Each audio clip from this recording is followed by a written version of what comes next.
Bueno, muy buenos días. ¿Cómo están todos? Me da mucho gusto que podamos volvernos a reunir aquí. Y bueno, pues les participo que esta va a ser la última vez que veamos este salmo. Es claro, si Dios lo permite. Se sigue sin escuchar. Es que está lejos de ti. Sí. ¿Así está mejor? Ok, ¿sí se escucha? Ok, espero que no me lo trague.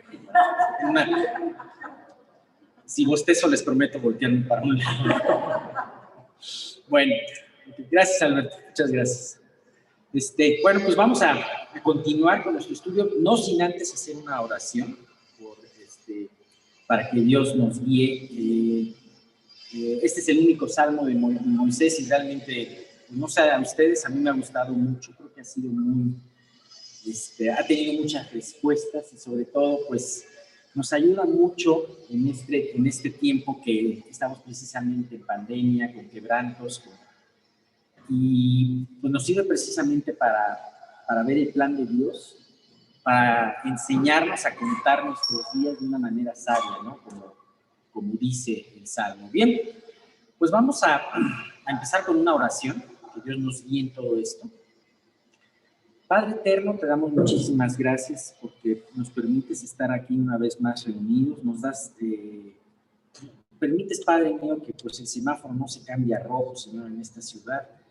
Y gracias, Padre mío, porque pues de esta manera podemos reunirnos también. Dios, ahora pues te queremos pedir que tú permitas que sigamos reuniéndonos, aunque de esta forma, Señor, aunque no sea todos, pero que podamos como iglesia tuya seguirnos congregando, Señor. Tú permite que pueda haber las condiciones adecuadas, Señor, para que, si así es tu voluntad, podamos mantenernos, Señor, pues en una disposición abierta en esta ciudad para que podamos reunirnos, Dios. Te queremos pedir por esto.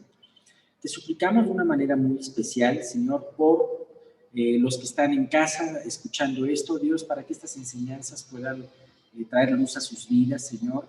Y también por los que estamos aquí, para que podamos aprender tanto de este estudio del Salmo como lo que vaya a compartir Miguel, Señor, de la armadura divina, para que tú guíes cada uno de estos estudios, para que estén conectados con el mensaje global que tú quieras darnos este domingo. Ayúdanos, Dios, que una vez saliendo de esta iglesia, Dios, en este domingo, podamos traer con nosotros esta enseñanza y, Dios, no dejarla de meditar. Te queremos pedir todo esto, te damos gracias, guíame en cada una de las palabras, lo mismo a Miguel, y todo esto te lo pedimos en el nombre de tu Hijo Jesús. Amén. Bien, para terminar esta parte, habíamos visto una situación muy importante en el Salmo, cómo Moisés daba ciertas peticiones, esta petición tan importante en su vida, ¿no? Estamos acostumbrados en las pruebas tener ciertos tipos de peticiones, ¿no? Y no es malo pedirlo, de hecho vemos cómo Moisés lo pide también. Pedimos que Dios, que la prueba se termine, pedimos que podamos salir adelante en la prueba y muchas cosas que son muy válidas. Sin embargo, hay dos peticiones que a mí sean tres, hay varias peticiones, no solamente dos, que en este salmo tocan mucho mi corazón y decir, caray, Dios, dame esa visión en medio de la prueba, danos como iglesia esa visión en medio de la prueba, que podamos nosotros ver las pruebas como tú las ves, realmente orar por esas situaciones que tú quieres que oremos definitivamente en nuestra iglesia, en nuestras personas, en nuestra familia, en nuestra iglesia y en nuestro país. Entonces, yo espero que nuestras peticiones, a través de todo esto que estamos aprendiendo, puedan ir cambiando, ¿no? Y a veces escuchamos y vienen muchas peticiones acerca de aflicciones, ¿no? De ayúdame en mi salud, ayúdame en la salud o en tal problema de tal persona. Y lo podemos hacer con toda confianza. Sin embargo, qué importante es que Dios nos enseñe a la par también este tipo de peticiones. Enséñanos a contar de tal modo nuestros días que traigamos al corazón sabiduría. Es la primera de esas peticiones. y enséñanos a que la prueba haga en mí lo que tiene que hacer. Enséñame que en este tiempo de cuarentena, en este tiempo de pandemia, pueda aprender lo que tengo que aprender. Fíjate que algo que nos pasa mucho es anhelar tiempos posteriores, ¿no? Estamos anhelando que todo esto pase, ¿no? Ya por favor, ya pase. Y esto no está malo. Vamos a ver también una petición así parecida de Moisés, ¿no? Pero no, tenemos que entender que la prueba tiene un tiempo y que es importante aprovecharla. También otra cosa, anhelamos tiempos pasados. ¿A quién no le pasa que anhela tiempos pasados? ¿Cómo me gustaría cuando estaba soltero, o cuando estaba recién casado, o cuando mis hijos estaban chicos? Hay muchas cosas que nos pasamos recordando y anhelando, y la Biblia dice que pues eso, el que dice esto no lo habla con sabiduría, ¿no? Claro, tú puedes regocijarte de recuerdos pasados y no está mal, pero a veces nos tuvimos a anhelar, y te lo comento porque a mí me ha pasado, ¿no? Y sin embargo, vuelve a la mente este versículo de que cada día que pasa en tu vida, vívelo con sabiduría, acordándote que debes de invertir en tu cuenta eterna. Y debes de ver la vida a la luz de la eternidad. Las siguientes peticiones que hace Moisés en el Salmo son acerca de pedir por misericordia y pedir por bendición, ¿no? Y hay especialmente una petición que me gusta mucho, que es la de los últimos versículos. ¿Alguien leyó los últimos versículos a propósito? Bueno, vamos a leer estos últimos versículos del 13 al 17 que nos dicen: vuélvete, oh Jehová, me da risa el término que utilizan. Vuélvete, oh Jehová, ¿hasta cuándo? Y aplácate con tus siervos, ¿no? Imagínate, yo creo que a nadie se nos ocurriría decirle a Dios, Dios, estamos sufriendo en medio de la prueba, Dios, ya aplácate, ¿no? Por favor. Me gusta más la forma como lo dice en la NTV, fíjate, dice: oh Señor, vuelve a nosotros, ¿hasta cuándo tardarás? Compadécete de tus siervos. Ahora, ¿es malo pedirle esto a Dios? ¿Tú qué crees? Dios se molesta porque le dices: Dios, Dios, aplácate, ¿no? Dios, compadécete, vuélvete hacia atrás, en tu mano no la recargues tan fuerte, ¿no? ¿Sabes? ¿Esa es una petición de alguien que no quiera vivir para Cristo? No creo. Es simple y sencillamente una petición de un hombre con sus debilidades que quiere vivir para Cristo y que es natural que quiere que la prueba pase. Ajá. Y fíjate que en todos esos años Moisés vio muy de cerca la muerte. Y tú puedes ver que desde que ellos estuvieron en el desierto de Parán, que fue cuando los israelitas se rehusaron a entrar a la tierra prometida, hasta el desierto de Cádiz, hasta los valles de Moab, pasaron aproximadamente 38 años. Fíjate que la palabra de Dios en el libro de Números no te habla muchas cosas de ese tiempo. 2 o 3 eventos te hablará cuando mucho de ese tiempo. ¿Por qué? Porque era un tiempo que no valía la pena. Porque era un tiempo que lo único que podemos ver de ese tiempo es que fue el tiempo en que fue muriendo la generación incrédula que se rehusó a entrar. Ajá. Sin embargo, después de esos 38 años, finalmente Moisés dice: Dios, ¿cuándo va a pasar esto? ¿Cuándo va a terminar? Y es un anhelo muy genuino, ¿no? ¿Sabes? Tenemos que tener en cuenta, en medio de la prueba, se nos es muy difícil, se nos hace más que 38 años. Se nos hace una eternidad estar en medio de la prueba. Sin embargo, es importante ver que la disciplina del Señor tiene como objetivo, nunca va a tener como objetivo destruir, sino tiene como objetivo instruir. Va a corregir, nunca va a destruir. Ajá. Bien, pues lo maravilloso es que Dios no se molesta con ese reproche, sino que ese reproche de alguna manera es resultado de un corazón que ya está llegando a su fondo, que ya está afligido. Ajá. ¿Se acuerdan de ese versículo que comentamos en anteriores reuniones que hablaba de Jeremías, que hablaba que Dios decía que había escuchado a Efraín lamentándose? ¿Qué decía Efraín? En pocas palabras le decía: Dios, ya me azotaste, y fui azotado como un novillo indómito. Ahora, yo creo que tenemos que vernos muchas veces como ese novillo indómito, como ese en los rodeos que van de Estados Unidos y de México, que se ponen encima de un caballo o de un becerro y que están brinque, ¿no? Así estamos muchas veces ante la gracia de Dios. Ajá. Dice: restáurame y seré restaurado, ¿no? Muchas veces Dios quiere precisamente que lleguemos hasta ese punto que dices: Dios, lo que quieras que entienda, lo entiendo, Dios.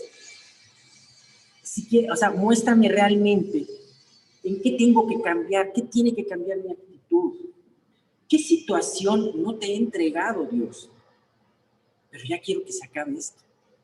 Es válido. Y sabes que para Dios es un: ok, perfecto, te estás poniendo en el lugar en donde vas a aprender. En el lugar en donde cero Alejandro, cero Miguel, cero Pati, cero Alberto, y entonces es Dios, ¿no?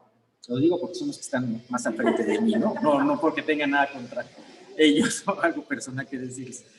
Bien, vamos a ver el siguiente versículo, es el 14, y dice,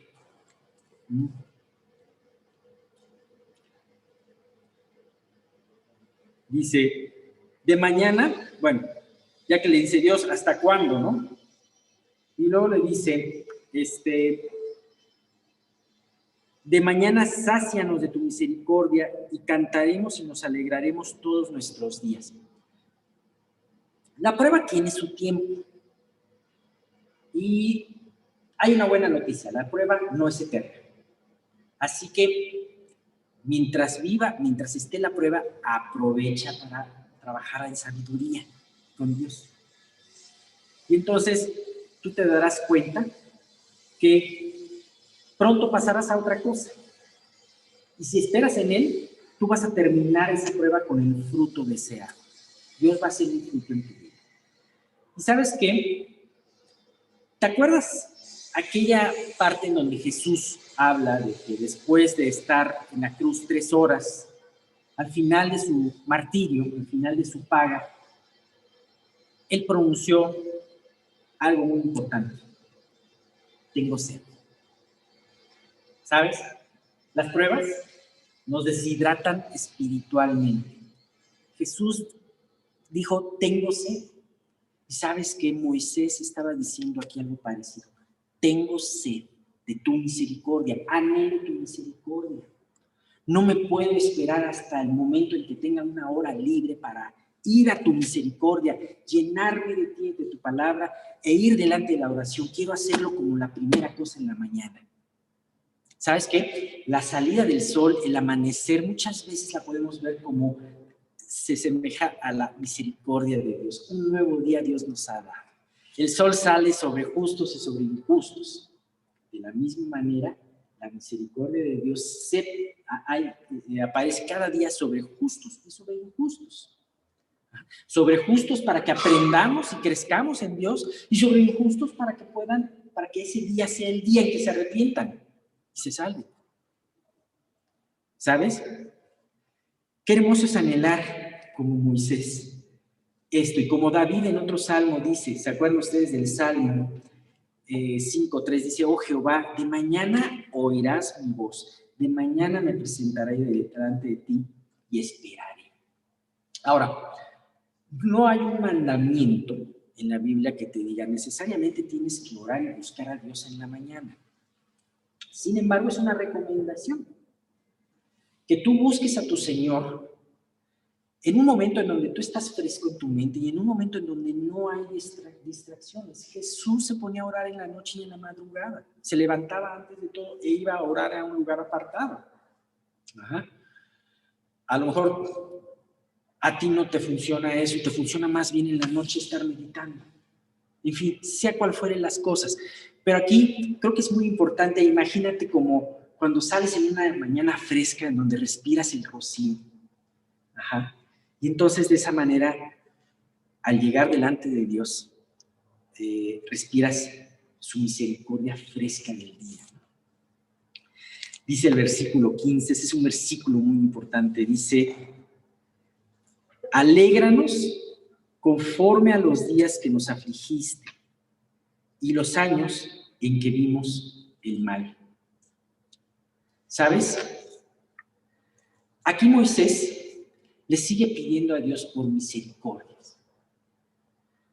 Ya pasó la prueba, él vio muchas muertes. Hay que pensar, ¿se acuerdan que dijimos el primer día que probablemente, bueno, este Salmo es muy probable que lo haya escrito ya al final de su peregrinaje?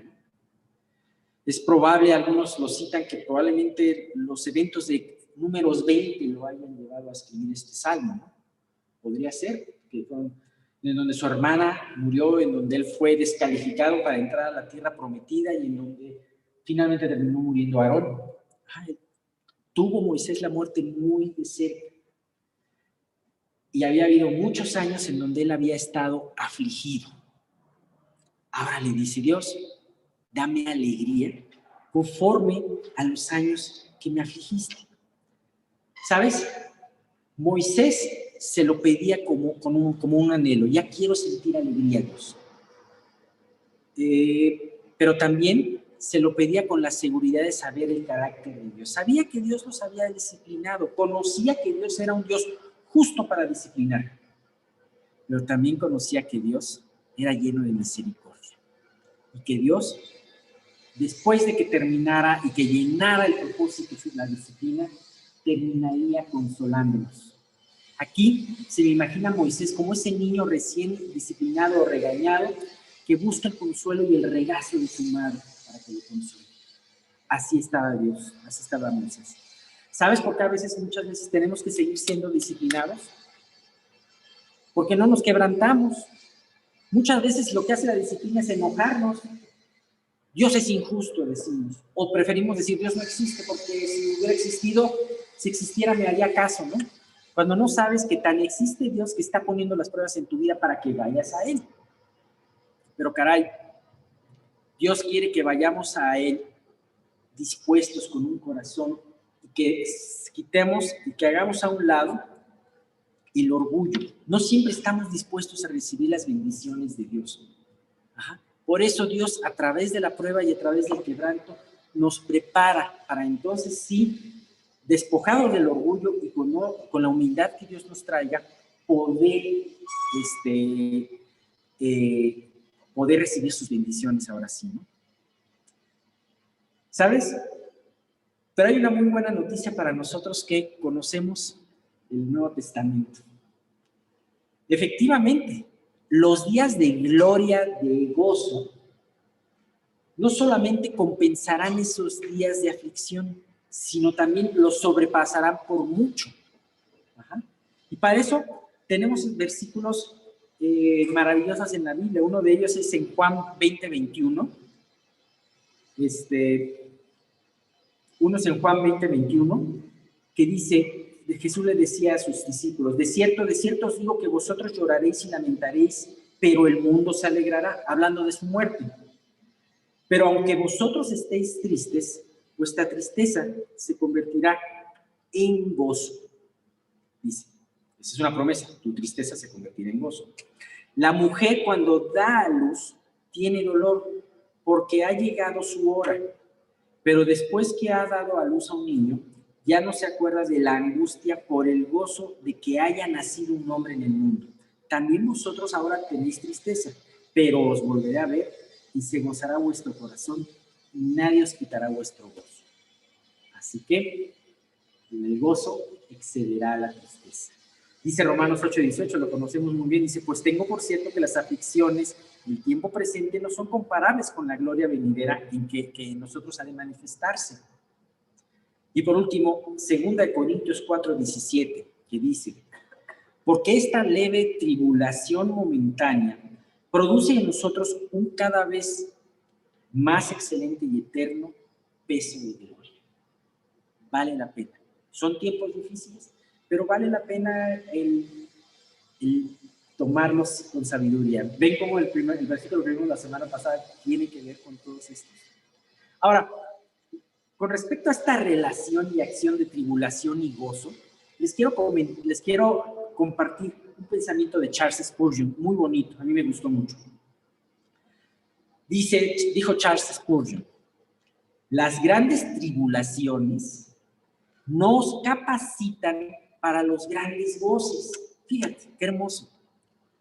Y pueden ser consideradas como el heraldo de gracia extraordinaria, como alguien que dice, ahí viene la luz, ahí viene la alegría en el tiempo de aflicción. Dios, que es grande en justicia cuando disciplina, no será corto en misericordia cuando bendiga. Él será grande en todo. Clamemos a Él con fe inconmovible. Así veía Charles Spurgeon las tribulaciones. Y varias, si tú conoces la vida de Charles Spurgeon, vaya que tuvo tribulaciones. Bien, por último, terminamos ya el salmo con el 16 y el 17. Dice, aparezca, fíjate, esta es la segunda petición que me encantó. La primera la habíamos visto en el 12, esta es la segunda, ¿no? Aparezca en tus siervos tu obra y tu gloria sobre tus hijos, sobre sus hijos. Amén. Sea la gloria de Jehová nuestro Dios sobre nosotros y la obra de nuestras manos confirma sobre nosotros. Sí, la obra de nuestras manos confirma. ¿Qué forma de firmar Moisés su salmo, ¿no? Con una petición. Les decía que es una petición, o sea, él pidió por misericordia, él pidió porque se acabara el tiempo de prueba. Sin embargo, me impactaron dos peticiones. Una, que le enseñara a contar sus días con sabiduría, y una, que le enseñara a Dios a contar sus días con sabiduría, y la otra, que se viera la obra de Dios en su vida. ¿Para qué crees que hay pruebas? ¿Para qué crees que Dios te quiere enseñar algo? ¿Para qué Dios preparó a un pueblo? Lo sacó de Egipto, le dio el maná, lo guió, y todos esos días de aflicción. ¿Sabes qué? Esa primera generación de israelitas, por su incredulidad, no estaba lista. Pero, sin embargo, Dios quería que su obra se viera en este pueblo. Y aunque la primera generación no cumplió, digamos, en ese sentido, Dios de todas formas se glorificó. Aunque la segunda generación, fíjate, cuando los israelitas vieron, esa primera generación vio el reto de pasar a la tierra prometida porque vio los gigantes y vio las ciudades amuralladas. ¿Alguien se acuerda qué acusación le dieron a Moisés? Le dije, ¿qué acusación hizo en contra de Dios? Dijo, Dios nos quiere matar a nosotros y a nuestros hijos. Especialmente dijo, a nuestros hijos nos quiere matar, nos quiere dejar Dios en el desierto. Muchos años después, se levantó una segunda generación que Dios había preparado y había capacitado para entrar en la tierra prometida. No solamente tenía un buen ejército, sino que sabes que tenía, sobre todo, Dios había enseñado su gloria delante de ellos. Estos hijos, al ver la incredulidad de sus padres y ver cómo sus padres habían quedado postrados en el desierto, dijeron, no queremos que nos pase esto. Estos hijos, cuando vieron a los idólatras de Moab, a los fornicarios de Moab, dijeron, no queremos que nos pase esto. Moisés pudo ver apenas la puntita, apenas lo primero de esta promesa. Sin embargo, Josué, y ahora nosotros, Josué y su generación, y ahora nosotros que leemos esto, podemos ver el resultado. Verdaderamente, sin saberlo ellos, sin estar tan conscientes, la obra de Dios la vieron otros pueblos. Y eso da testimonio Rahab. Déjenme platicarles de Rahab, ¿no? Rahab, Rahab, como ustedes saben, la mayoría de ustedes saben, fue la persona, era una mujer de la mala vida, que lo que hizo fue tener fe. Ella estaba situada en la primera ciudad que se iba a conquistar de la tierra prometida, Jericó. Y entonces Moisés mandó a unos espías. Los espías sufrieron peligro y persecución ahí y Rahab los albergó en su casa y los escondió. Y después les dio indicaciones para poder seguir, ¿no? Y esto salvó la vida de Rahab y su familia. Pero a mí me impresiona lo que Rahab le dice a los espías. Fíjate. Está en Josué 2, capítulo 2, versículos del 9 al 11. Sé que Jehová os ha dado esta tierra porque el temor de vosotros ha caído sobre nosotros y todos los moradores del país ya han desmayado a causa de vosotros, porque hemos oído que Jehová hizo secar las aguas del Mar Rojo delante de vosotros cuando salisteis de Egipto. Y lo que habéis hecho a los 2 reyes de los amorreos que estaban al otro lado del Jordán, a Sehón y a Og, a los cuales habéis destruido. Oyendo esto, ha desmayado en nuestro corazón. Ni ha quedado más aliento en hombre alguno por causa de vosotros, porque Jehová, vuestro Dios, es Dios arriba en los cielos y abajo en la tierra. ¿Qué quieres que digan de tu vida? Qué bien se portó fulanito de tal o fulanita de tal. Qué gran hombre de Dios o mujer de Dios era. No, más bien, qué grande era el Dios que estaba atrás de fulanito de tal. O sea, aquí ellos no vieron que falló Israel. Ellos no vieron, o sea, Rahab no le está diciendo, vimos que una generación quedó ahí plantada en el desierto. No, ahí Rahab lo único que habló fue las bendiciones que Dios le daba a este pueblo y sobre todo algo muy importante, la conclusión a la que llegó Rahab. Rahab es Dios de todas partes, del cielo y de la tierra. No solamente es el Dios de Israel, no solamente anteriormente se creía que el Dios era de un lugar. Se pensaba que había dioses en los valles, dioses en los montes, dioses en el mar, ¿no? Pero Rahab, después de ver el testimonio que Dios hizo en el pueblo de Israel, dijo, Dios es Dios de todo. Ese debe de ser el mismo anhelo para nosotros. Si estamos en aflicción, hermanos, no olvidemos que más temprano que tarde llegará el gozo y el consuelo, y recordemos que lo más importante es que la obra de Dios se vea en nosotros y que no intervengamos en nada para que la gloria sea únicamente de Él. No importa que la gente que nos vea, que nos rodea, nos vea débiles o que vea que tengamos aflicciones, tiempos malos, etc. Es ellos, incluidos nuestros familiares, incluidos nuestros padres, incluidos nuestros hijos, tienen que ver que Dios ha puesto un gran tesoro en vasos de barro.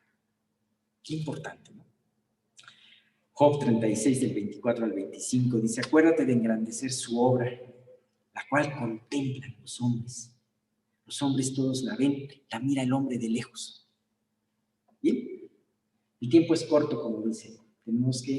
Así que ocupémoslo sabiamente, pidamos sabiduría, dirección y dejemos que Dios sea quien confirme en nosotros, delante de todos, la obra de sus manos.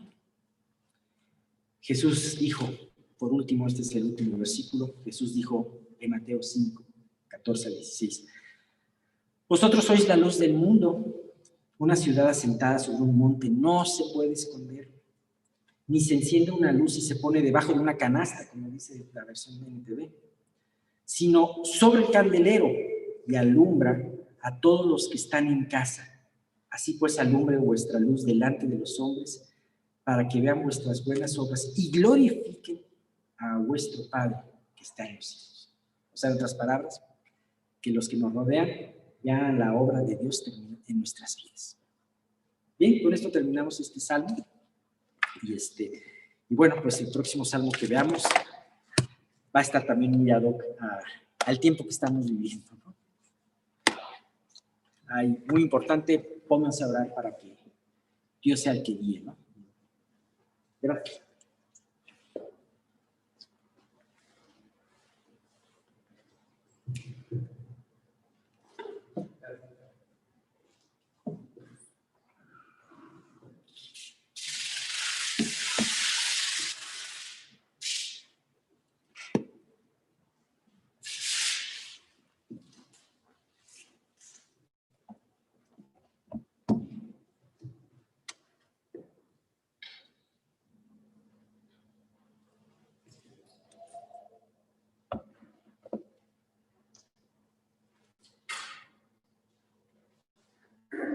Bien, pues nosotros vamos a continuar con el estudio de esta parte de la armadura divina.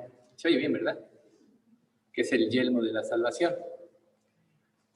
Y es muy importante esta parte de la armadura porque, como hemos dicho, protege todo lo que hay en nuestra mente, en nuestro corazón, nuestras emociones, el cerebro. Creo que así, ¿verdad? Nuestras emociones. Y un aspecto muy importante es que si es vulnerada toda nuestra estructura espiritual, que es lo que trata de hacer Satanás, entonces va a sacarnos precisamente del camino que Dios quiere que sigamos. Entonces el yelmo es una parte básica de la armadura y es importante que nosotros aprendamos a ejercitarnos en las verdades bíblicas. Recuerden que ya habíamos comentado anteriormente que la práctica es lo que hace que desarrollemos destreza en el uso de cualquier cosa. Todos aprendimos algo en la vida, pero somos hábiles o diestros en lo que practicamos principalmente. Mucho de lo que aprendimos que no practicamos se quedó borrado, ya lo olvidamos. Entonces, esta parte de la armadura es muy importante que aprendamos a colocarla bien, porque Satanás va a tratar de hacernos flaquear, va a tratar de hacer que dudemos de Dios. Y bueno, es importante recordar esto tan solo para no perdernos. Un aspecto muy importante que vamos a empezar a comentar hoy es precisamente lo que significa la pasividad y la acción. Nosotros sabemos que la fe es por el oír y el oír por la palabra de Dios. Y cuando nosotros creemos, actuamos en función de lo que creemos. Por eso es que nuestra fe es probada a través de nuestras acciones.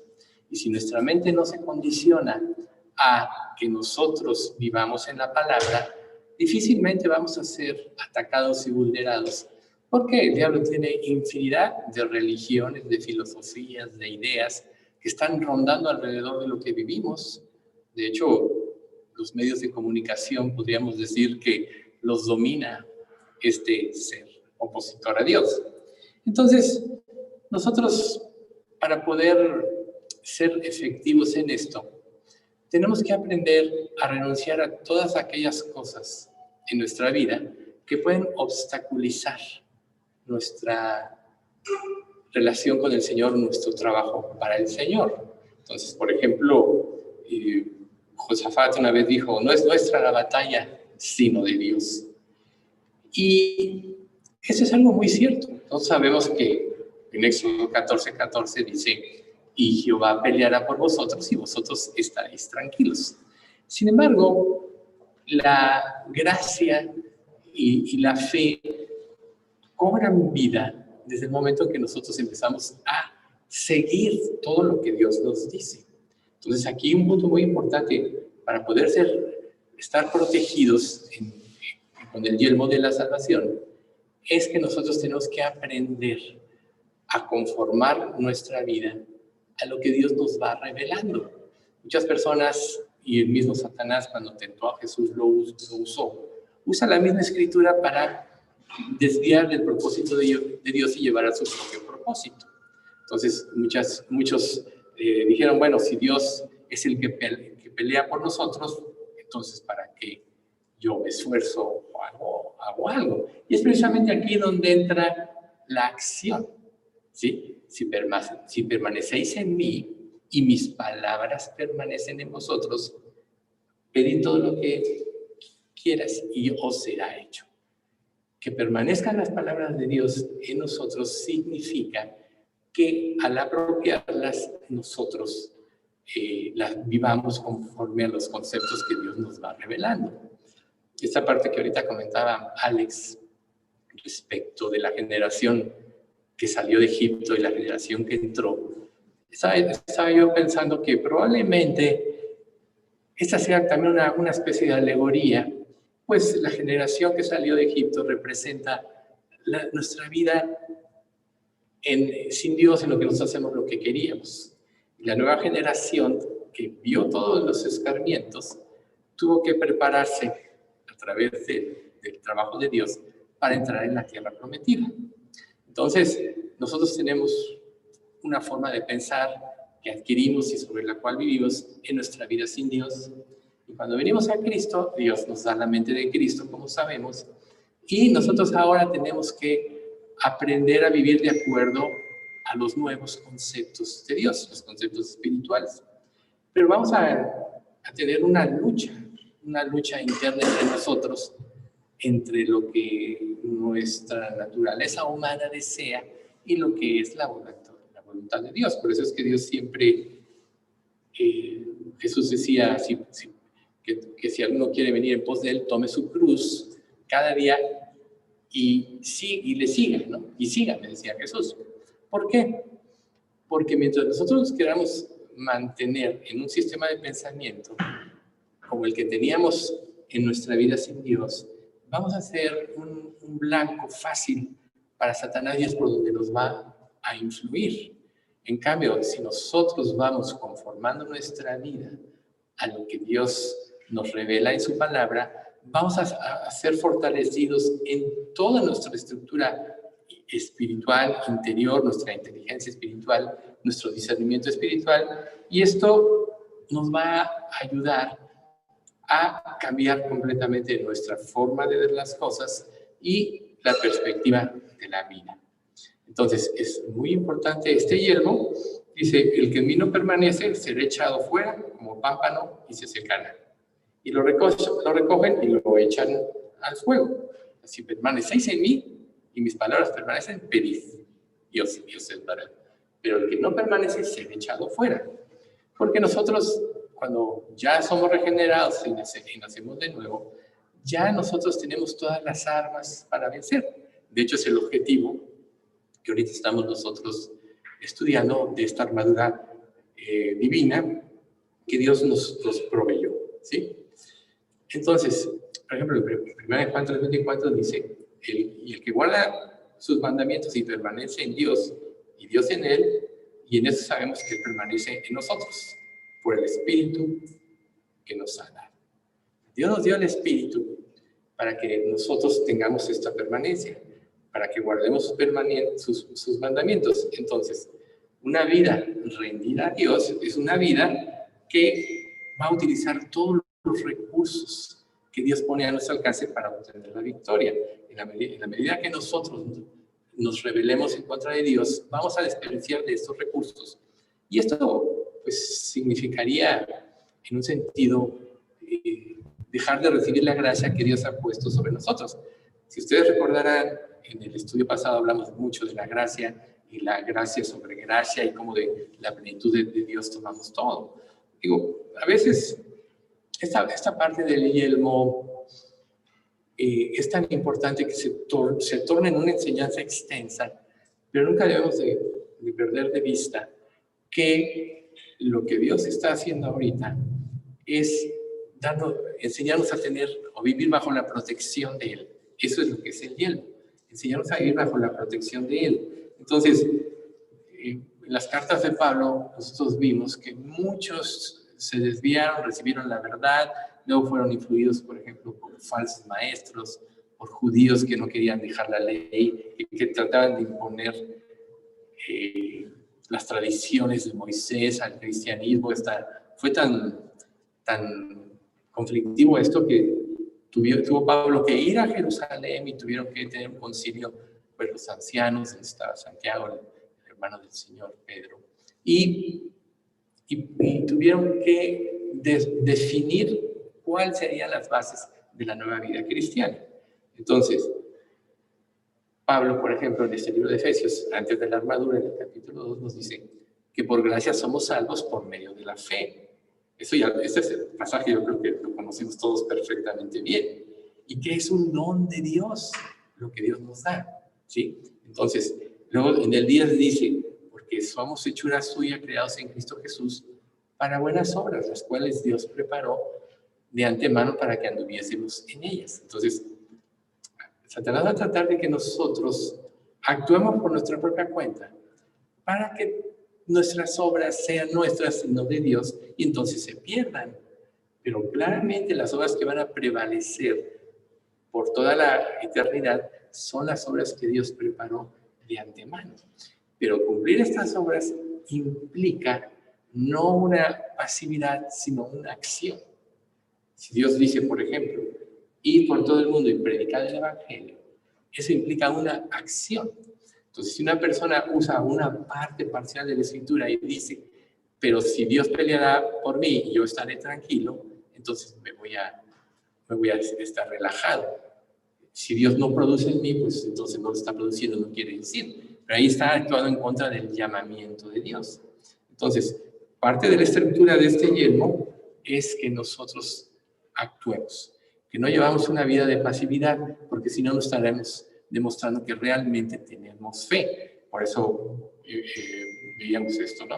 Dice, por ejemplo, en Efesios 4:1, Pablo dice, yo pues, preso en el Señor, os ruego que andéis como es digno de la vocación con que fuisteis llamados. Os ruego que empiecen a caminar de acuerdo al llamamiento de Dios y de acuerdo a lo que Dios revela en su palabra. Porque solo de esa manera nosotros vamos a tener bien colocado el yelmo. Recuerden ustedes que este yelmo, si no estaba bien colocado, pues te iba a hacer vulnerable. Y por eso Dios nos dio toda una estructura completa en la armadura de Dios, precisamente para que estuviéramos protegidos en todas las áreas. Pero por más que tú estés protegido, si estás desprotegido de una de las partes más elementales de tu cuerpo, entonces vas a ser vulnerable. Entonces, la fe nos lleva a una lucha activa con Satanás. Y esto quiere decir que nosotros tenemos que estar preparados. Debemos de conocer sus estrategias para que nosotros no caigamos en desánimo. Ya la vez pasada vimos que el diablo, una de las cosas que pretende hacer es llevarnos al desánimo, es producir en nosotros la duda, es producir, te vamos a ver un poquito más adelante, un poco más a fondo esto, es quitarnos la seguridad de la salvación, o es así como, por ejemplo, ahorita que se mencionaba en este salmo de Moisés, que él ya anhelaba estos días de reposo, etcétera, y los veía muy lejanos, y por eso le pide a Dios que en un sentido le resuelva o le dé ese aliento. Pues bueno, nosotros sabemos que enfrentamos estas luchas, pero a veces se nos olvida que nosotros tenemos que tener un compromiso con el Señor. O sea, en realidad, si nuestras convicciones no son lo suficientemente sólidas o fuertes en nuestra vida, entonces vamos a flaquear en los momentos de las pruebas. Y bueno, ya sabemos que Dios, a través de la disciplina, nos fortalece en nuestras áreas de debilidad, y por eso es que nosotros estamos en estas luchas constantes que pues van a durar sin duda alguna toda esta vida. Nosotros no debemos de pensar que fuera de esta vida vamos nosotros, que en esta vida vamos a obtener un reposo, porque siempre el diablo va a atacar. Por ejemplo, cuando Jesús vence la tentación en el desierto, dice la Escritura, y Satanás le dejó por un tiempo, pero nosotros sabemos que volvió a insistir una vez tras otra, y aún inclusive en el huerto de Getsemaní, él volvió a insistir. Entonces Dios quiere que nosotros de alguna manera seamos espectadores activos, que no seamos espectadores pasivos, sino activos en nuestra fe. 1 Corintios 9:24 dice, ¿no sabéis que los que corren en el estadio, todos a la verdad corren, pero uno solo se lleva el premio? Corred de tal manera que lo obtengáis. ¿Sí? O sea, todos en esta vida estamos caminando, pero ¿quién es el que va a ser más que vencedor? Pues antes en todas estas cosas vosotros sois más que vencedores por medio de aquel que os amó, el que apropia el amor de Dios, el que cree que todo lo que Dios dice es verdad, pero el que duda no tiene un cimiento fácil y va a ser removido como el mar en tempestad de un lugar a otro.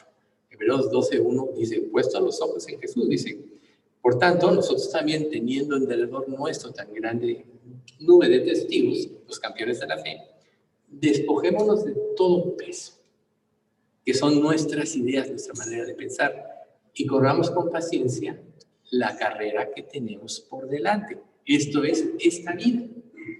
Puestos los ojos en Jesús, el autor y consumador de la fe. Jesús, recuerden ustedes, él ya recorrió el camino y venció.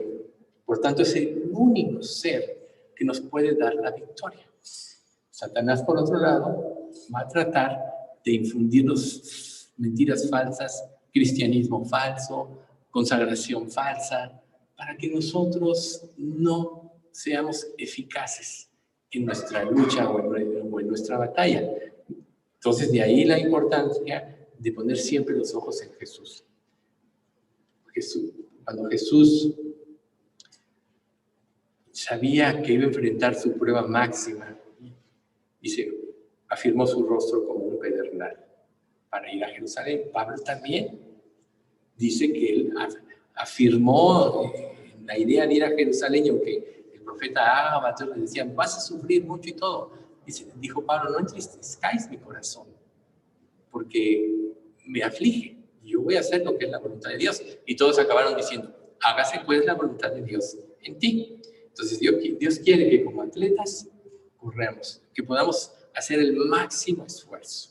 Recuerden ustedes que ya al final de la carrera, cuando una persona, ya todos llegan cansados, es un maratón, son 42 kilómetros, si mal no recuerdo, ya todos llegan cansados.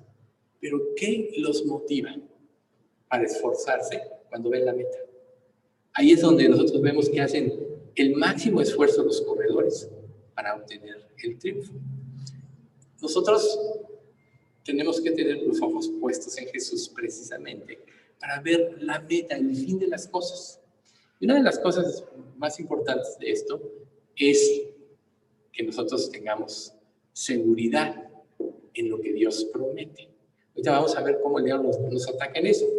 Pero también Dios quiere que seamos peleadores, ¿sí? O sea, primero, que seamos corredores, pero también que seamos peleadores. 1 Corintios 9:26 nos dice, así que yo de esta manera corro, no como la aventura. De esta manera peleo, no como quien golpea al aire. O sea, ahí está. Tenemos que saber por el camino que andamos, no improvisar o hacer las cosas como nos venga al corazón, sino fundamentar nuestra vida y nuestras acciones en la palabra para poder pelear contra toda esta información, contra todas estas presiones de la vida que sí nos afectan, que sí, o sea, nosotros cuando enfrentamos pruebas grandes y muchas presiones para dejar de seguir a Dios, para dejar de mantenernos fieles en el camino, para dejar de ser consagrados, estas presiones nos desgastan sin lugar a dudas. Pero Dios quiere que peleemos, que nos mantengamos. Y así, en las grandes batallas, ¿quién es el que ganaba a final de cuentas? El que estaba mejor preparado, el que nunca dejaba de estar ejercitándose y podía él, en un momento determinado, tener una condición física.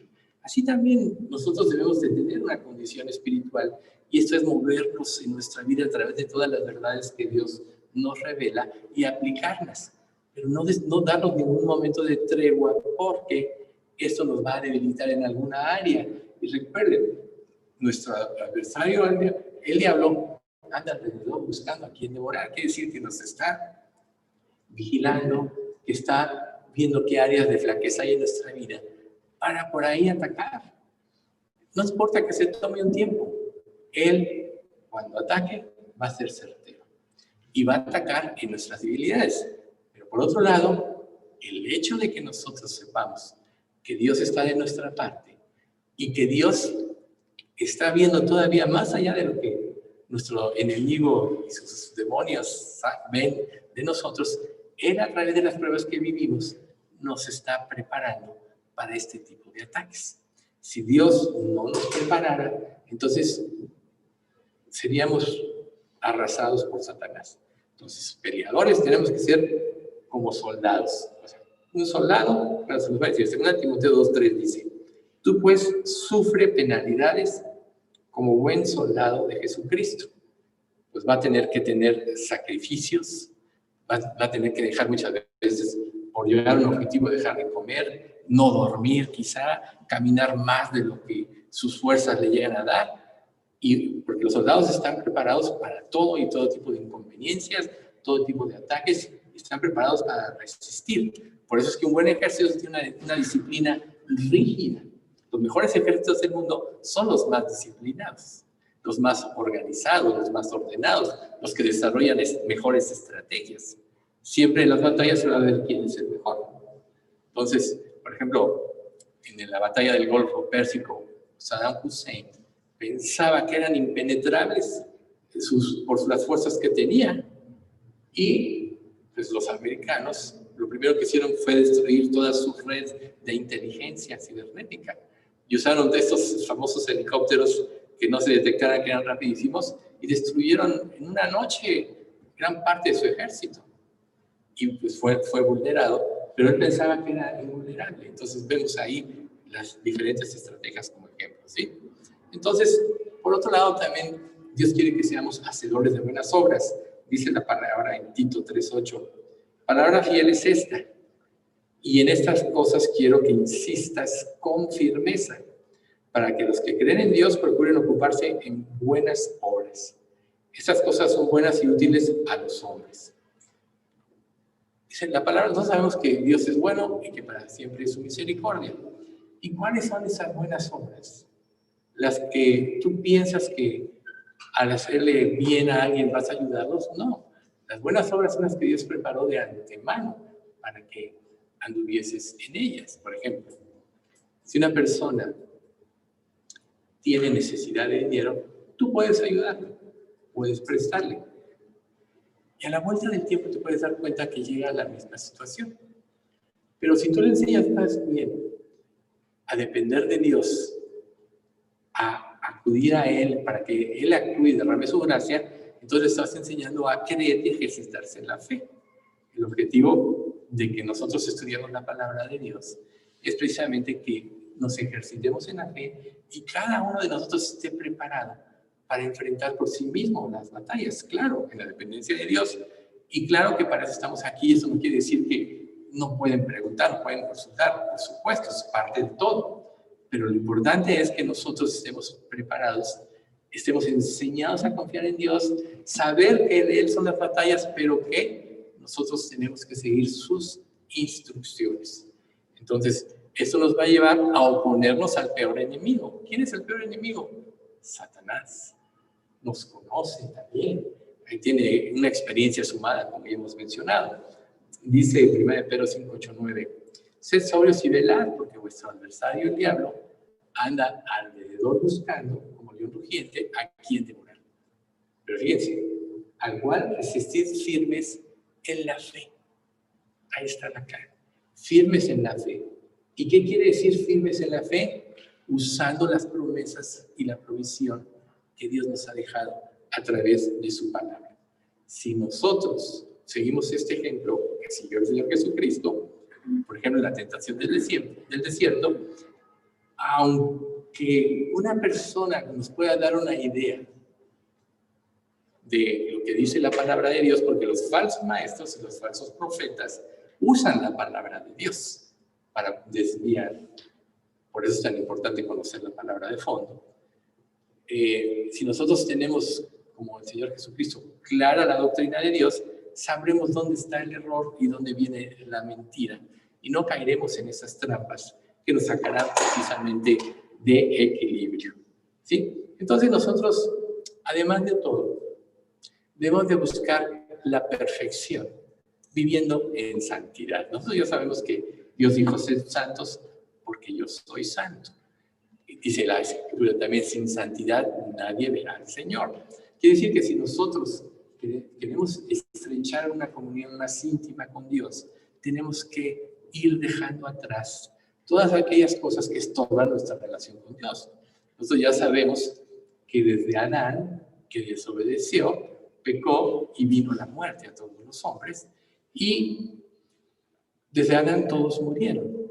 Pero luego vino Jesús, el postrer Adán, que nos reconcilió con Dios y ahora nos da la vida eterna. Entonces nosotros tenemos que tener una expectativa de la vida eterna, pero en este camino tenemos que aprender a vivir en santidad, desechando todas aquellas cosas que en un momento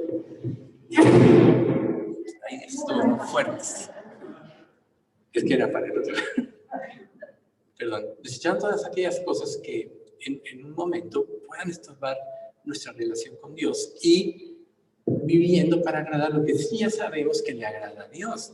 La Biblia nos revela con mucha claridad todo lo que a través de diferentes libros y pasajes, lo que es la voluntad de Dios. Esa es la ventaja de que nosotros tengamos este libro. Entonces Dios nos ha dado recursos espirituales a todos para que podamos ejercitarnos e ir cambiando internamente. Si no, ¿cómo podríamos estar preparados cuando Él venga? Dice, y cuando Él venga, nosotros tenemos, dice, para que cuando Él venga no nos alejemos de Él avergonzados, sino que nosotros tengamos una limpia conciencia y nosotros podamos presentarnos delante de Él con confianza. Entonces, un aspecto importante de que nosotros tengamos bien puesto el yelmo es que en la santidad nosotros tengamos más confianza de relacionarnos con Dios. Tenemos más confianza de pedir su ayuda.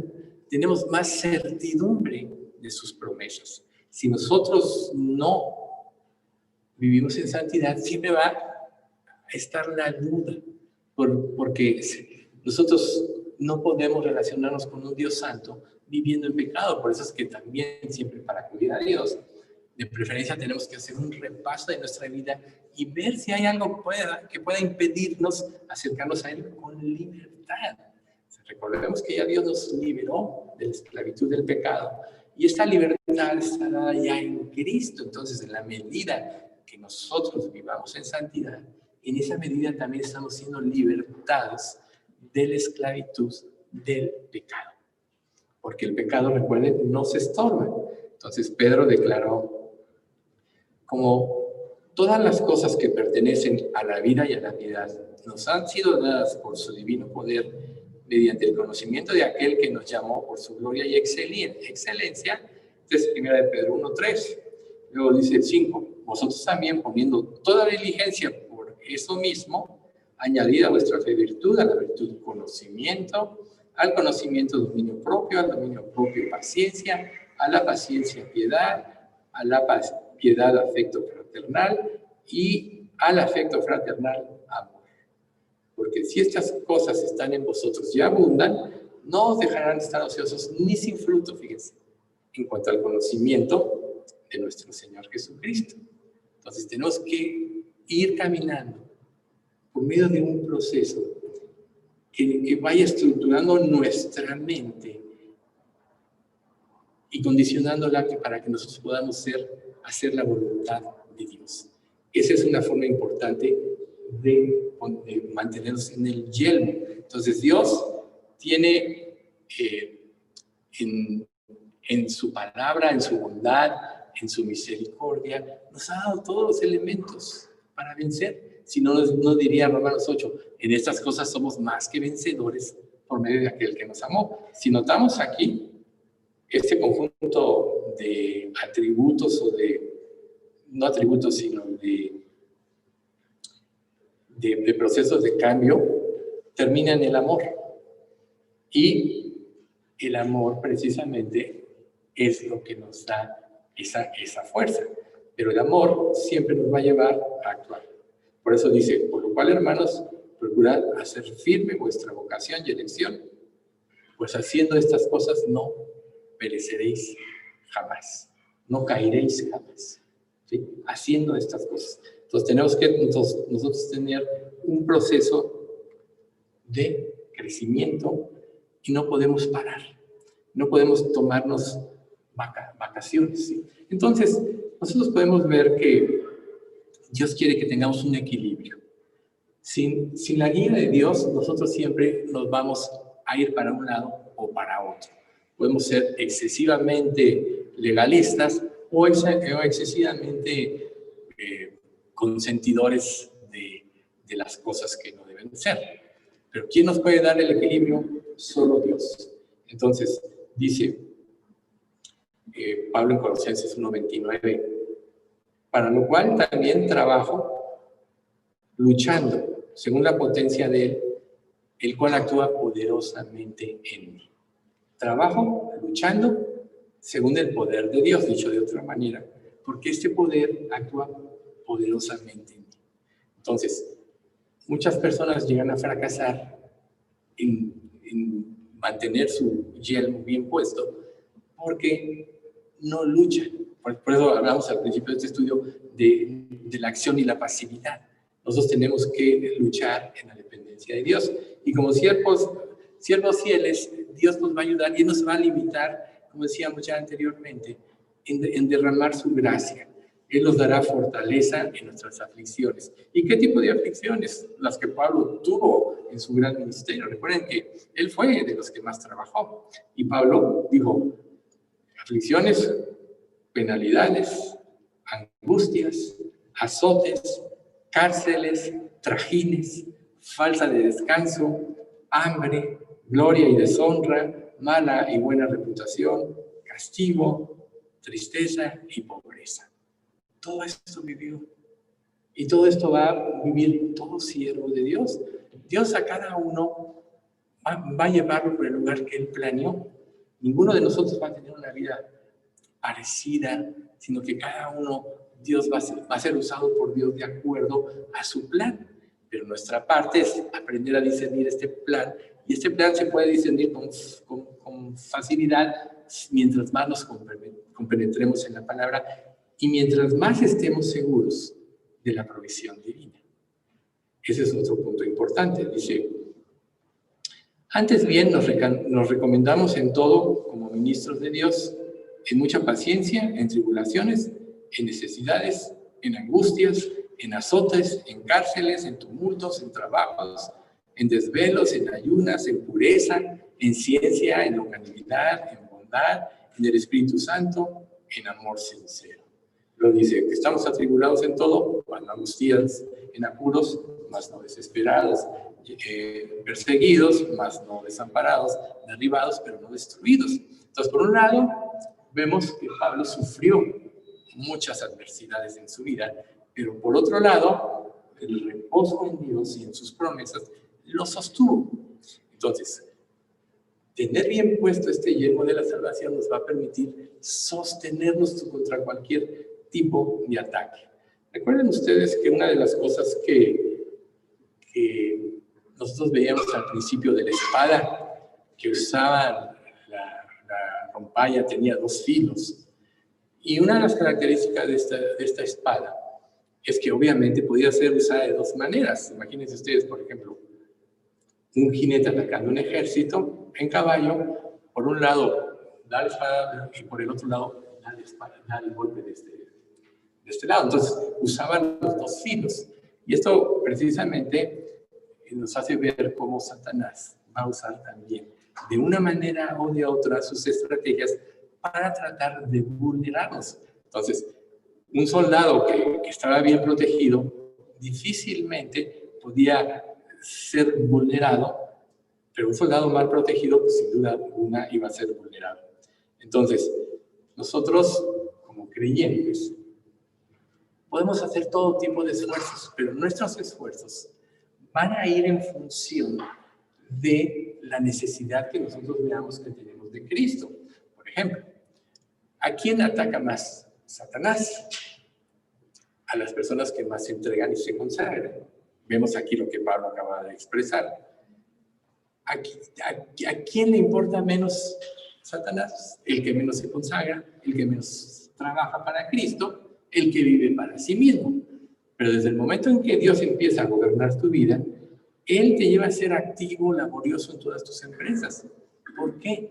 Porque tú sabes lo que significa este camino. ¿Y qué significa? Tú ya eres salvo. Vamos a suponer que tú ya eres salvo y que Dios ya te dio esa confirmación y esa seguridad. Pero ¿y los que no lo son? ¿Qué va a suceder con todos aquellos que no conocen a Dios? ¿Qué va a suceder con ellos? Dios habla a través de su iglesia. Entonces, si nosotros callamos, ¿quién hablará? Por eso la Escritura nos dice que cuán hermosos son los pies de los que anuncian las buenas nuevas de salvación. Pero nosotros tenemos que estar conscientes que tenemos para eso que hacer el máximo esfuerzo. Y que nosotros tenemos que evitar la espada. Y ahí vamos a hablar de los dos filos. Del primer lugar, el desánimo, ¿no? El desánimo generalmente viene como producto de la duda. La duda puede ser duda hasta de tu salvación. La Escritura dice, cree en el Señor Jesucristo y serás salvo. Y nosotros ya sabemos que creer es confiar en la provisión que Dios nos dio a través de Jesucristo. Pero Satanás va a tratar de hacer que nosotros dudemos, porque al dudar, entonces vamos a desanimarnos de seguir. Por eso muchos empiezan y luego se desaniman. Por eso Dios quiere que continuemos adelante, avancemos. Que tú no dudes tanto, sino más bien te afirmes en las promesas. Eso es algo muy importante, que te afirmes en las promesas. Si Dios te ha dado la oportunidad de conocer su palabra, de conocer el Evangelio, concéntrate en eso y no te concentres en lo que no puede ser. Aférrate a las promesas, porque si tú no te aferras a las promesas, entonces no estás caminando con fe. Pero cuando Dios ve que le buscas de todo corazón, ya sabemos, Él mismo te da la fe, Él mismo te da el arrepentimiento, Él mismo produce las obras. Entonces, mantenernos con los ojos puestos en Jesús nos va a permitir eludir el desánimo en nuestras vidas. Yo creo que todos en un momento determinado hemos tenido desánimo, sobre todo cuando las cosas no resultan como pensábamos que deberían de resultar, o pensábamos que la vida cristiana iba a ser una vida sin problemas y nos damos cuenta que por el contrario se incrementan los problemas, se incrementan las pruebas. Pero la confianza en Dios y en sus promesas es lo que nos va a permitir seguir adelante. ¿Por qué? Porque Dios es soberano y Dios tiene el control. Entonces, nosotros no debemos de decepcionarnos mientras estemos en esta vida. ¿Y cómo no nos vamos a decepcionar? Teniendo la certeza de que Dios va a cumplir todo lo que promete y la seguridad de su amor. Recuerden, todo lo que el Padre me da, vendrá a mí. Y el que a mí viene, no le echo fuera. Imagínate, ¿cómo podrías tú confiar en las promesas de Dios si, por ejemplo, puedes dudar de tu salvación? Si dudas de la salvación, quiere decir que Dios no tiene el control, porque si Él dice, todo lo que el Padre me da vendrá a mí, y al que a mí viene, no le echo fuera. Si tú dudas de esto, ¿cómo vas a confiar en sus promesas? No puedes. Entonces, por ahí nos puede atacar Satanás con el desánimo. Y muchas otras cosas harán. Pero Dios quiere que te afirmes. Fíjense, Pablo, cuando muchos decían, ya ven que los fariseos y los saduceos tenían una dificultad entre ellos. Los fariseos sí creían en la resurrección, en que había ángeles, entre los saduceos no. Por eso le hicieron bastantes preguntas. Pero esta doctrina llegó a los corintios también. Entonces Entonces, en el capítulo 15 y 19, que Pablo está hablando a los Corintios, dice, si en esta vida solamente esperamos en Cristo, somos los más dignos de conmiseración de todos los hombres, porque nuestra esperanza está proyectada hacia el futuro. Así como hace un momento en el Salmo se mencionaba esta cuestión de que un día estaríamos en la presencia del Señor. Nuestra esperanza debe estar hacia el futuro y en que Dios va a cumplir todo, que un día verdaderamente vamos a descansar. Pero sí, pero uno de los ataques más perturbadores del diablo es quitarnos esta seguridad. Por eso es muy importante, dentro de este yermo de salvación, tener la seguridad de la salvación. Dios en Cristo nos lo dio todo por amor. Y Él quiere que confiemos en este amor, que es lo que nos dará las fuerzas. Jesús por eso dijo, mi paz os dejo, mi paz os doy. Yo no la doy como el mundo la da. No se turbe vuestro corazón, ni tenga miedo. Y la paz de Dios no tiene que ver con las pruebas de la vida, ni con los sufrimientos que experimentemos en su disciplina, por ejemplo. La paz de Dios tiene que ver con que tú sepas que estás bien con Dios, que estás en armonía, que constantemente estás arreglando tus pecados y tus problemas con Él, porque todos pecamos cada día, lo sabemos perfectamente bien. Pero la pureza se da en estar confesando cada día nuestros pecados. Eso también representa la vida de santidad. Entonces, una de las cosas más paralizantes es que tú pierdas la seguridad, ¿sí? Y esto te va a llevar, pues, a errar. Dice Juan 16:33, estas cosas os he hablado para que en mí tengáis paz. En el mundo tendréis aflicción, pero confiad, yo he vencido al mundo. O sea, la palabra de Dios nos trae paz. Todas las promesas nos traen paz, porque todas nos llevan al fin de las cosas. En el mundo tendréis aflicción. ¿Por qué? Porque el mundo está diseñado para que nos rebelemos contra Dios. Entonces, no puedes ser amigo de Dios, del mundo, y amigo de Dios. O eres amigo de Dios, si eres amigo de Dios, eres enemigo del mundo, y si eres amigo del mundo, eres enemigo de Dios. Entonces, nosotros no podemos mezclar una u otra cosa. Pero, cuando nosotros decidimos creerle al Señor, lo primero que viene a nuestra vida es la paz de Dios, que sobrepasa todo entendimiento. Y en esa paz Él nos permite ver con claridad su voluntad y el camino que tenemos que seguir. Entonces, un corazón que duda es un corazón que no va a tener paz. Entonces, nosotros tenemos que luchar, y es ahí precisamente donde es la acción, lo que hablamos al principio, luchar para estar con paz, en paz para con nuestro Dios. ¿Sí? Entonces, si tú vives en incertidumbre, no vas a recibir consolación. Recuerden, el Consolador, el Espíritu Santo, a quien el Padre enviará en mi nombre, Él les recordará todas las cosas y los guiará la verdad. Entonces, el Consolador es el Espíritu Santo, el cual Dios nos da.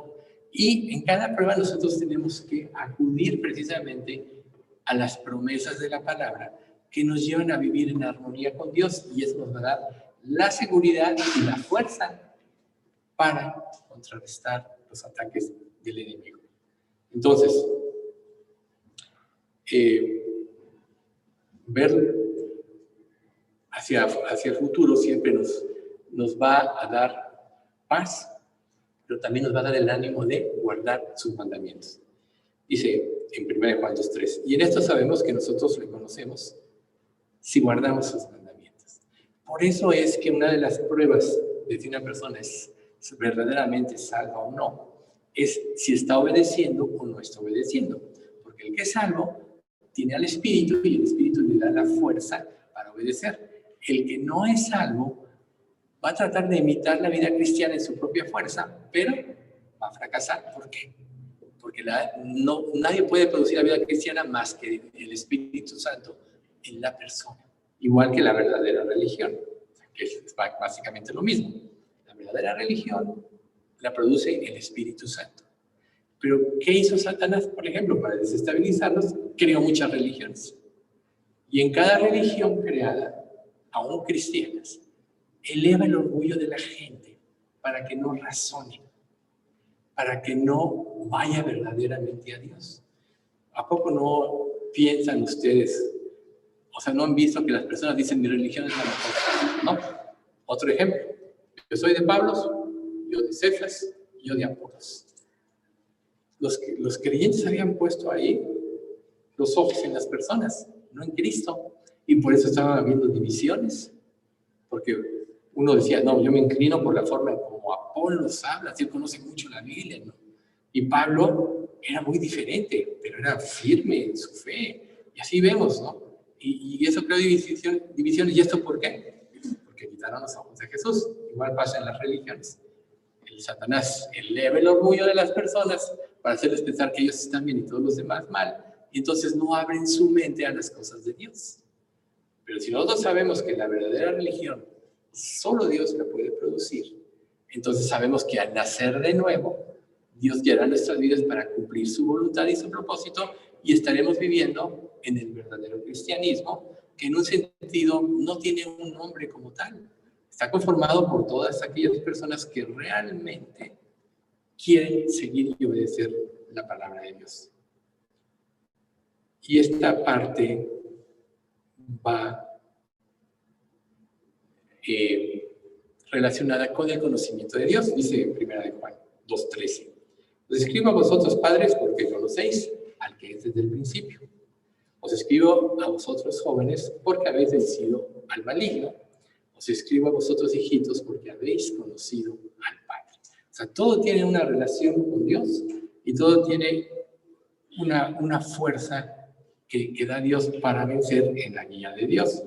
Entonces, la expectativa hacia el futuro es algo que Dios a nosotros nos va a dar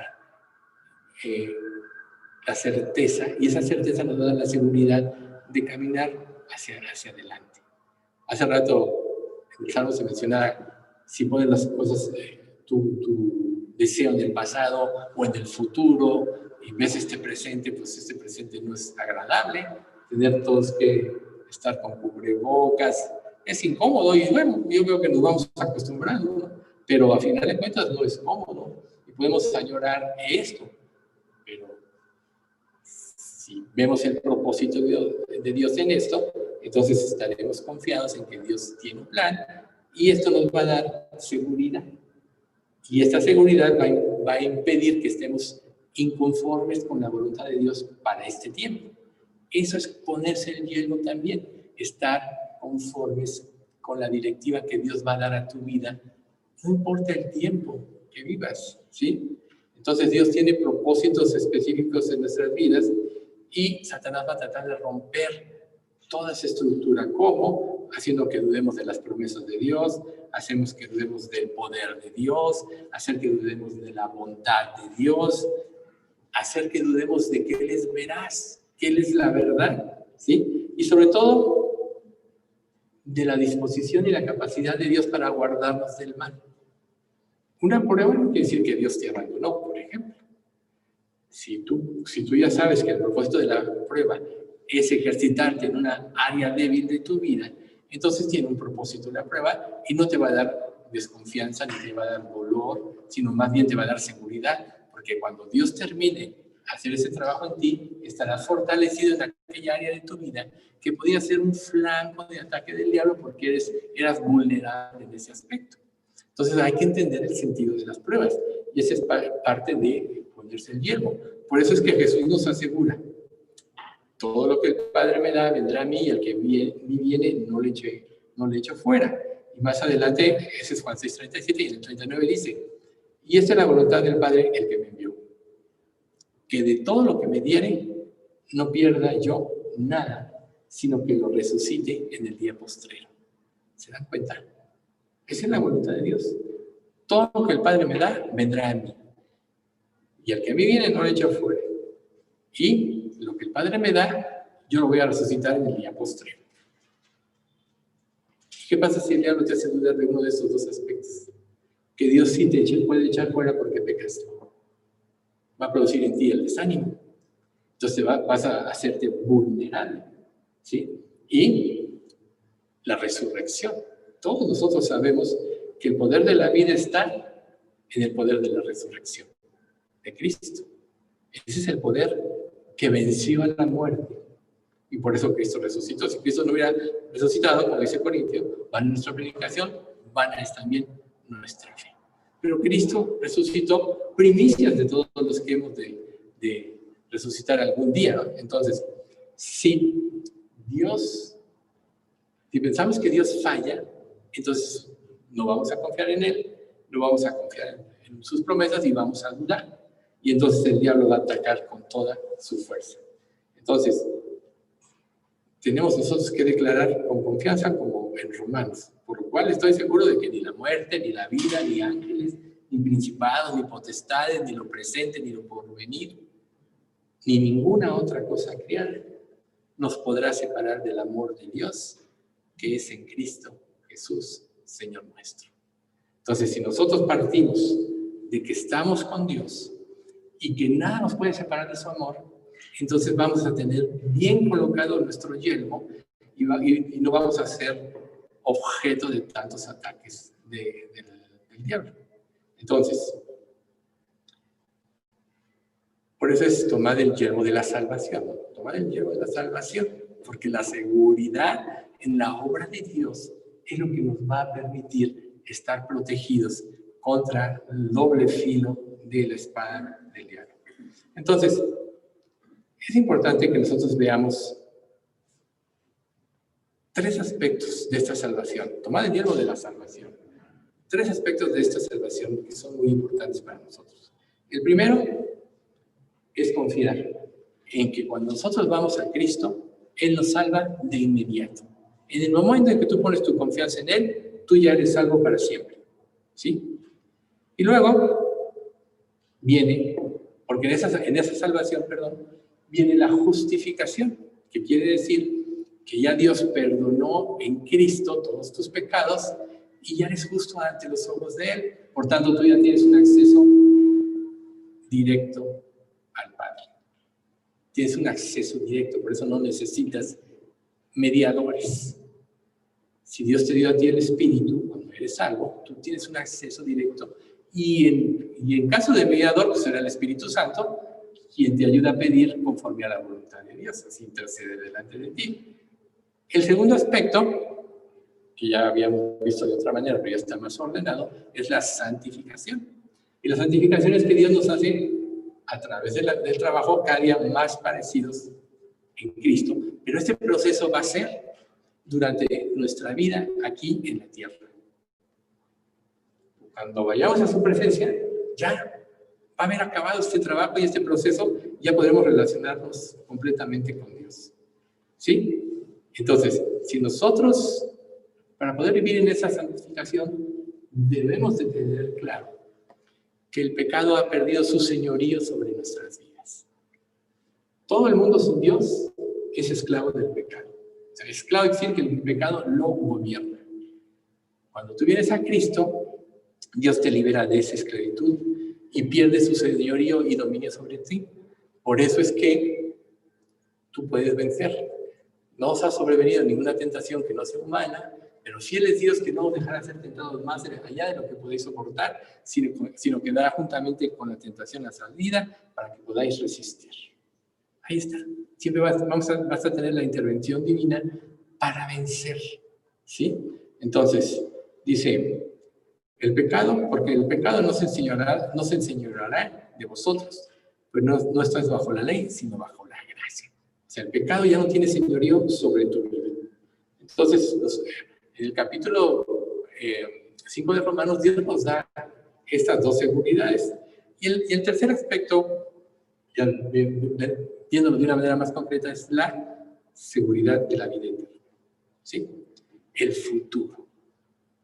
Todos nosotros, por ejemplo, en esta vida, a veces nos preguntamos, ¿y qué será? ¿Qué me espera del futuro? Si alguien te hubiera platicado, por ejemplo, el año pasado, todo lo que íbamos a vivir este año, porque hasta ahorita, este año todavía no acaba, ya ha cambiado la vida de todo el mundo, ¿no? mejor si lo hubieras sabido te asustas. Sin embargo, nosotros vemos que Dios ha derramado su gracia y ha convertido todo en bendición para nosotros, porque de una u otra manera nos ha hecho conscientes de nuestra necesidad del Señor, de nuestra necesidad de tener más confianza en Él, de que Él tiene el control de todo y que pase lo que pase, no importa lo que digan unos y otros, Dios sabe cuándo puede parar esto y seguramente va a ser cuando se cumpla su propósito. No el avance de la ciencia y las vacunas. Claro, la ciencia, Dios mismo puede progresarla y en su voluntad sacar la vacuna perfecta. Pero nosotros ya vimos que va a ser insuficiente para toda la humanidad. Más de 7,000 millones de vacunas, imagínense ustedes. Entonces, Él quiere anticiparnos que un día se va a cumplir y nosotros estaremos con Él. Y entonces lo dice 1 Juan 3:2, amados, ahora somos hijos de Dios y aún no se ha manifestado lo que hemos de ser. Pero sabemos que cuando Él se manifieste, seremos semejantes a Él porque le veremos como Él ve. ¿Ven ustedes? Seremos semejantes a Él porque le veremos como Él ve. Entonces nosotros debemos de regocijarnos por completo en esta promesa porque somos libres del pecado, porque un día seremos ya, cuando pase este proceso de santificación y vayamos a su presencia, seremos ya libres para relacionarnos con Él sin ningún impedimento. Ahorita tenemos que confiar en Dios, tenemos que confiar en su disciplina y tenemos que vivir en la consagración, tenemos que trabajar en nosotros mismos, en nuestra vida, no ser pasivos sino activos para que nuestra vida sea transformada. Hablando un poco de esto, si tú tienes la palabra de Dios en la mente, tendrás los recursos necesarios para cada situación que enfrentes. Si no tienes la palabra de Dios morando en tu corazón, entonces te meterás en angustia ante cualquier tipo de prueba. Entonces, ahí vemos nosotros por qué el yelmo es la fortaleza real que nos va a proteger en esta vida para que sigamos adelante y no caigamos en los ataques del diablo. Entonces, yo creo que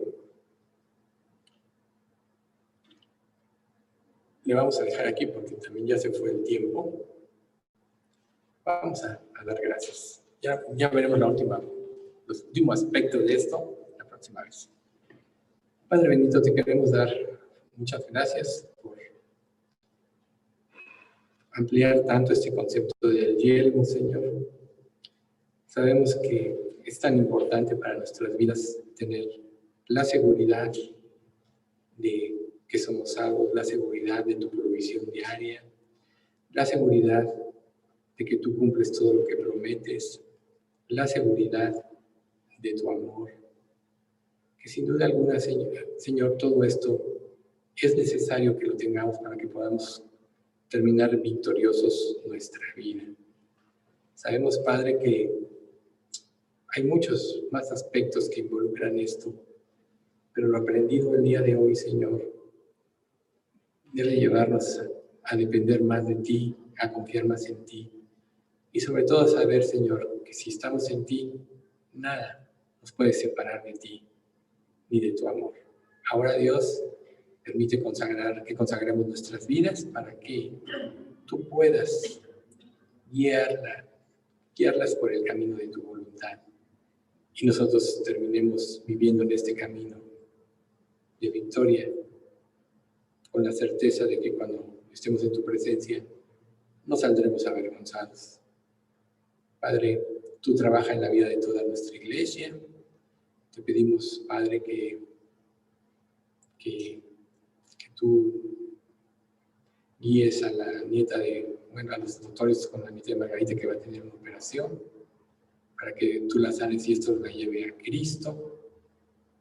Te pedimos también, Padre, que tú consueles a Nacho, que acaba de perder también a su papá, al esposo de Nancy. Y pues que nos des salud en especial a todos, Padre, en nombre de Cristo, y nos libres de cualquier contagio. En nombre de Cristo Jesús te lo pedimos. Amén.